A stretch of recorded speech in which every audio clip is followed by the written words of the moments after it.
Hello and welcome to an episode of Historically Marked. I am Jason and I am in Provo, Utah at their city cemetery. And I thought I'd come around here and browse. It's a very nice day.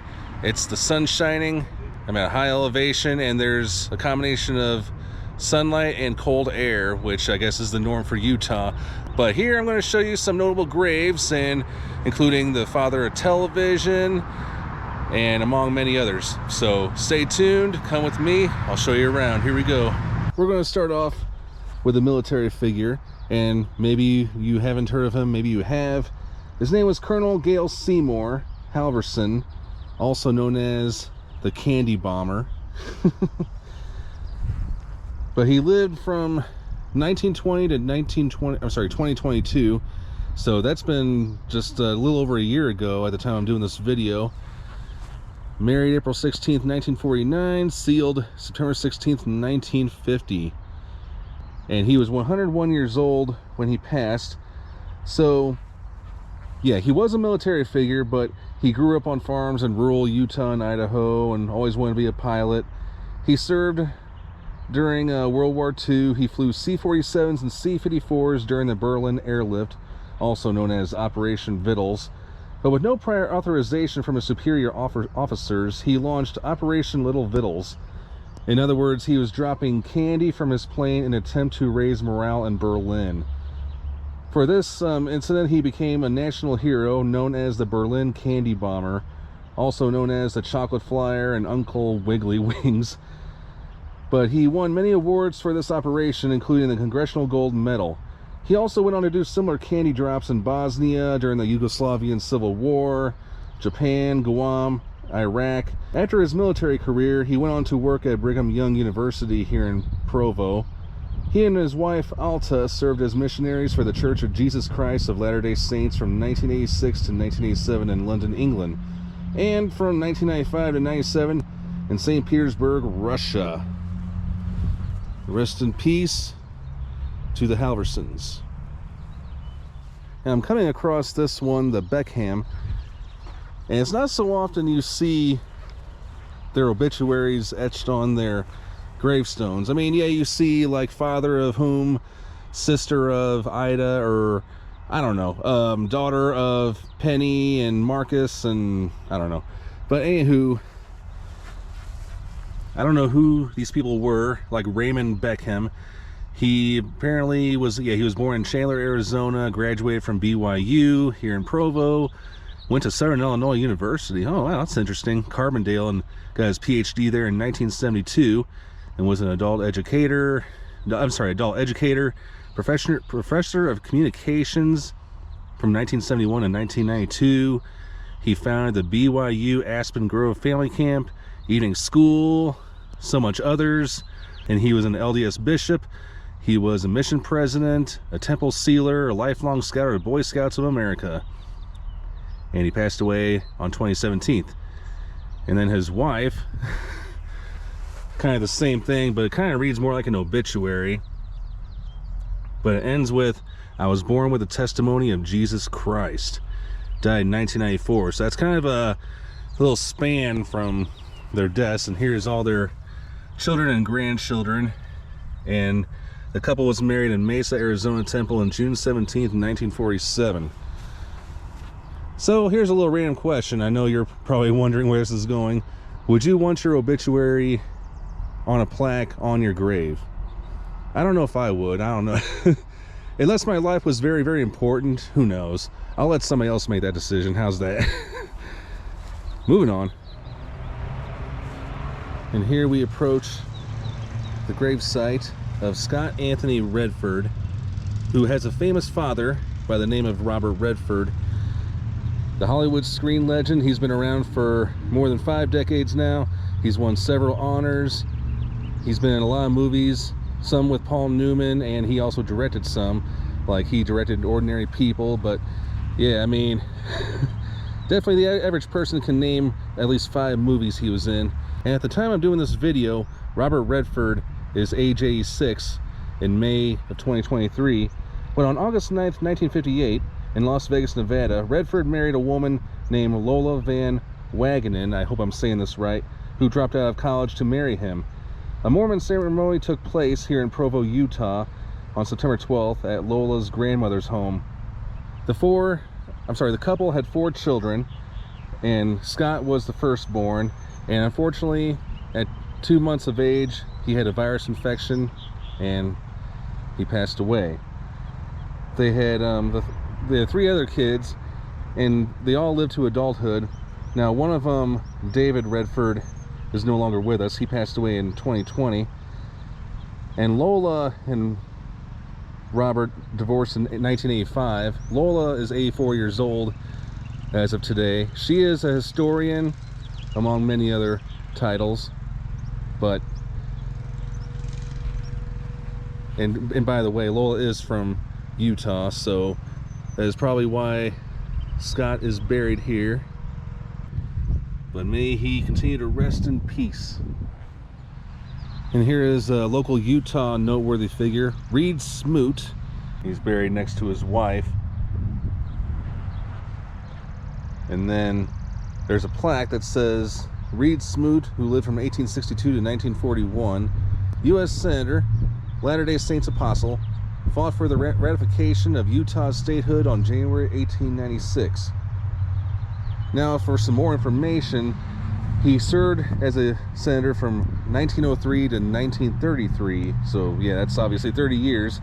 He also served as a delegate to the Republican National Convention from Utah in 1908, 1912, 1920, 1928, and 1932. And he was a member of the Republican National Committee from Utah from 1912 to 1920.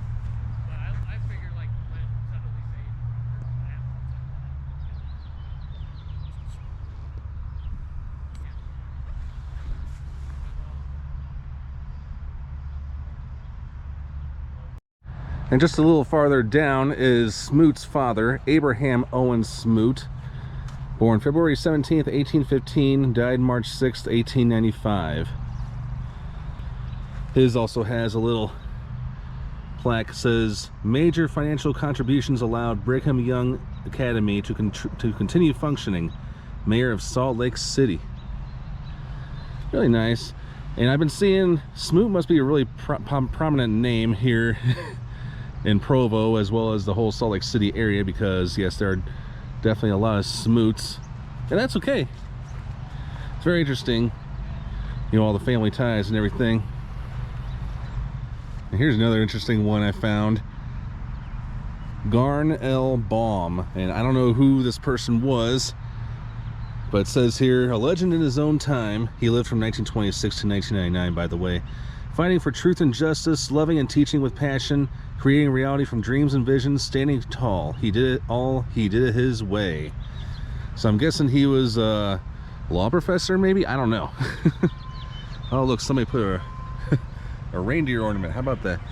But I do not know if his wife is still alive. I even checked Find a Grave and nothing's mentioned, but Peggy, born in 1932, the beautiful lady, body and soul, positive thoughts, loving words, a teacher to us all, her love so true and strong. She stood by his side through it all, and on her face is a smile, for she does it her way. Good way to be remembered. And here is an interesting memorial, looks like, and it's got a little small marker in front of it. Andrew Hunter Scott lived from 1815 to 1874. The 5th mayor of Provo, burial relocated from Temple Hill Cemetery. Additional information on headstone. So it looks like, not the actual thing, but like the marker and the writing pretty much look pretty new, not recent, but like it was restored in some year. But here is the resting place of Andrew Hunter Scott. He was born in Pennsylvania. He was an early Mormon pioneer, Bishop of Provo, 2nd Ward, Mayor of Provo, beloved of wives, children, and thousands of descendants. Here are his children. And then right here are his wives. Sarah Leeds Sleeper, Sarah Ann Humphrey Rowe, Martha Ann Norton, Hannah Miller. So they come from New Jersey, Pennsylvania, Alabama, and England. Wow. And then over here it tells the history about this memorial. Now, Provo has at least 3 cemeteries that no longer exist. Like, they had to relocate all the graves, including this one. Bishop Andrew Hunter Scott's remains were originally interred on Temple Hill, but they were transferred to the site in 1882. This monument honoring the entire Scott family was first erected in 1897. Though Andrew would probably have selected something much smaller, its size bespeaks the high regard his descendants have for him. Of the original stone blocks representing the 4 early Utah temples, only the granite and marble survive. The sandstone pieces were replaced with light-colored granite, and the monument was rededicated on August 14th, 1994. Okay, almost 30 years, so it looks new. And a time capsule lists family contributors, so wow. Very interesting stuff. And on top, it looks like a beehive.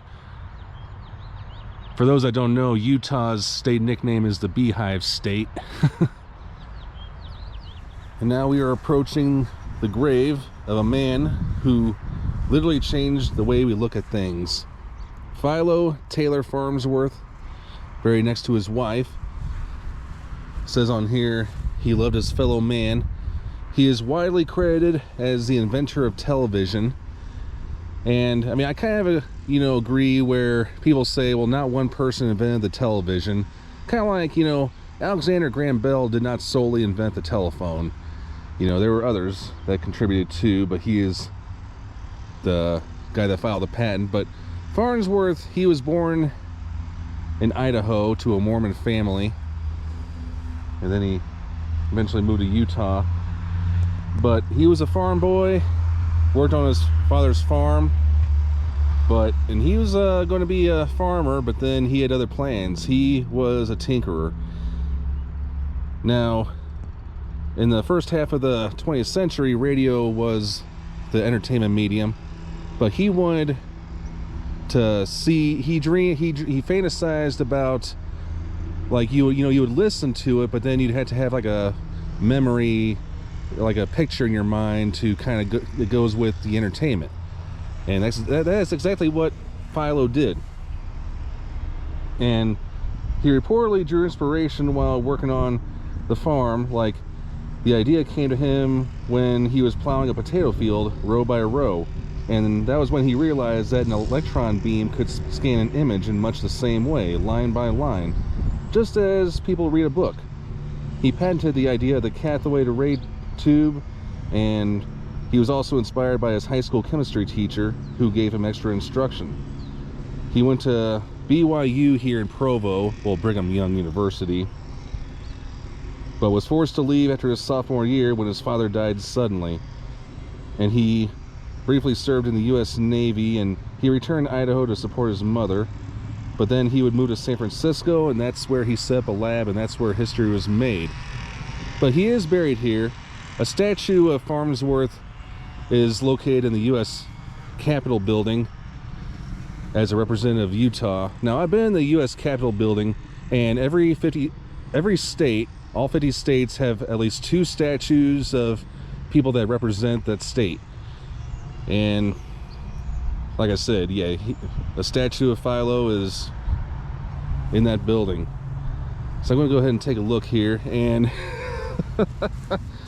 okay, this is probably to this day, wow, I can't believe people left their remote controls here as a tribute. They're probably broken, and instead of throwing them away or recycling them, they put them here. The white one kind of looks like the one that was at my hotel. And on the back, it's got his children listed: Philo Taylor, Kenneth Gardner, Russell Seymour, and Kent Morgan. And somebody's notepad and flowers. And his wife, Elma, also helped her husband throughout the whole process of inventing the TV, like working by her husband's side in his laboratories, and fought for decades to assure his place in history after his death. Now, she is known to be the first woman ever on TV, and her brother, Cliff Gardner, was the first male on TV. But it says that the first human images transmitted by Philo Farnsworth were of his wife and her brother. A 3.5-inch square image of his wife with her eyes closed was transmitted on October 19th, 1929. In the book Philo Farnsworth, The Father of Television, which was written by Donald G. Godfrey, lists her as, again, the first woman on TV. Alright, thanks so much for tuning into this episode of Historically Marked. I am Jason in Provo City Cemetery in Provo, Utah. Sign off.